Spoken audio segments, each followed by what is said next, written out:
All right, when I first started boxing, the global financial crisis was in 2008. So that's when I first started boxing. Okay. So there was no investment into sport from big corporate companies. So they weren't doing no commercials because they were putting their budgets in other places. So what then happened is that as I was progressing, I went to the Olympics in 2012 when they just started coming out of the recession. But it wasn't truly over. But at the same time, when you look at all the sports, golf, tennis, basketball, NFL, they were putting their money in these big sports rather than boxing. It's a blood sport. You saw, let's say yesterday when the guy pushed me with effing and blinding. Big baby, yeah. Big corporations don't want to put their money into that type of thing because they're looking at it saying, is that really what we want our brand attached to? Right. I made sure I connected with the people. Instead of showing people I'm a fighter, I'll just show them my gym training because everyone goes to the gym. So I was building my brand alongside the economy, which was good. And then just be myself as well. That's number one. Instead of when the camera's in front of me, I'm trying to be something I'm not. I just thought, let me just be myself because I'm going to be in front of the camera so many times. And just dedicate myself. And if you like me, you like me. If you don't, you don't. What can I do? I can only give my best. And that's just my strategy. And that's how people got invested and interested and followed my roots from the grass to championship level. Someone asked me the other day, what does it take to kind of be a champion? I don't know.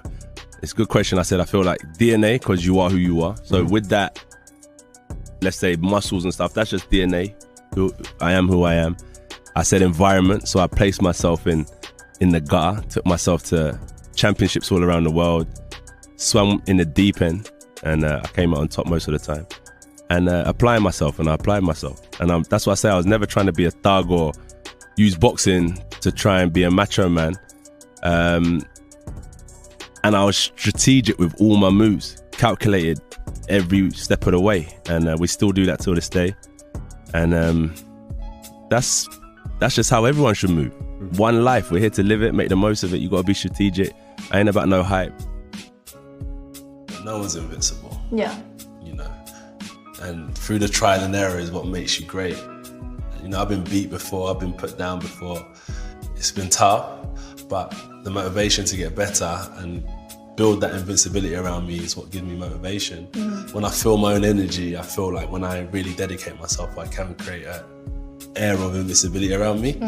And that's my own pressure, that's no one else's. And I feel like no one wants to win more than me, right? And myself as a person, I was smoking, drinking, partying, trying to be something that doesn't represent my community properly, in my opinion.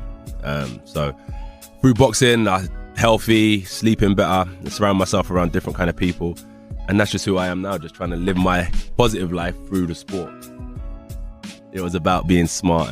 But when you're young, you think you're smarter than the law, you think you're smarter than your parents. And yeah, you find yourself in all sorts of problems. But when I pulled myself away from certain situations and I had time to sit back and think for myself, that's when it wasn't about him, or what they want to do. It was about me. And that's when I fixed myself up. Through adversity and hard times, you can kind of break the mold. And I feel like you don't have to have anything special. I didn't have anything with boxing. I just had a pair of trainers and shorts. And we've taken it to the world. And I feel like the next generation can do it better than us. So I hope they're inspired. I just feel like none of these guys can compete with me when it comes to stats and facts. They can talk a good game, as we saw yesterday as well. They can really talk a good game, which is good. We need the entertainment of the business. But when it just comes down to nitty-gritty stats and facts, I'm levels above, and the paperwork shows that as well.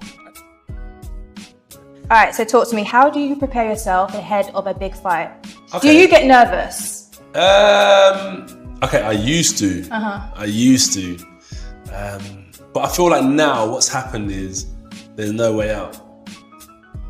There's no way out of this situation. I've known about this situation for the last 6 to 3 months. So why is it on the day of judgment that I get nervous? So I've kind of trained myself to be like, if I was nervous, I would have dealt with these nerves months ago. If I didn't really want to be here, I would have taken myself out of that situation months ago. Right. So I've trained for it. I've done everything I need to do mentally, physically. So how come now on the day, I'm getting nerves? So I've tried to kind of suppress the nerves. Right. Even though nerves is a good thing, right? Yeah. Because nerves teaches you how to survive. But I feel like I'm definitely switched on. I'm not taking it for granted, but I don't want to be nervous because I want to go out there and perform and enjoy the experience. And I take myself away from London, so I go Sheffield. I feel like when people know I'm not accessible, they know that they can't really call me for anything anyway. So taking myself like 2.5 hours up the motorway creates a bit of a distance, which is needed. So by the time that date comes, I'm well equipped. I'm ready.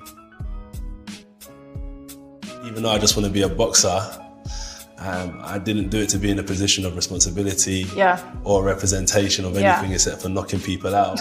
I realised I actually have a duty to educate myself and try and be a certain, be a role model to kids and even adults to a certain degree as well. So it's just realising when you make certain mistakes that you are well known, your name does hold a bit of weight and people have an interest in your life. And I only learned that when I started making mistakes and I wanted to get better, being a better person. The world is based on service. Everything's a service provider, right? Everything that we use is providing a service. So his job in this world is also to be of service to people in a good way. And once he does that, then he can realize that's how you conquer the world in business. Because when you're not selfish, you're always thinking of others. So if I'm creating clothes and I'm thinking of other people's view on what my clothes are going to be, I'm going to try and make it to the best because I want it to impact the world in a positive way. So what I teach them is when you're selfish, you never do well in life because you only think of yourself. Focus, I'm hustling hard. And everything I do has a sacrifice on my family. If I can't even spend time with my mum or my son or my niece, I'm not going to now spend time with this woman I met after 29 years of my life and now she becomes the most important thing. She has to fit in to everything I've been building up till this day. And if she can kind of accept that and appreciate that, then we can start having a conversation. But right now, my main principle is my family and my work.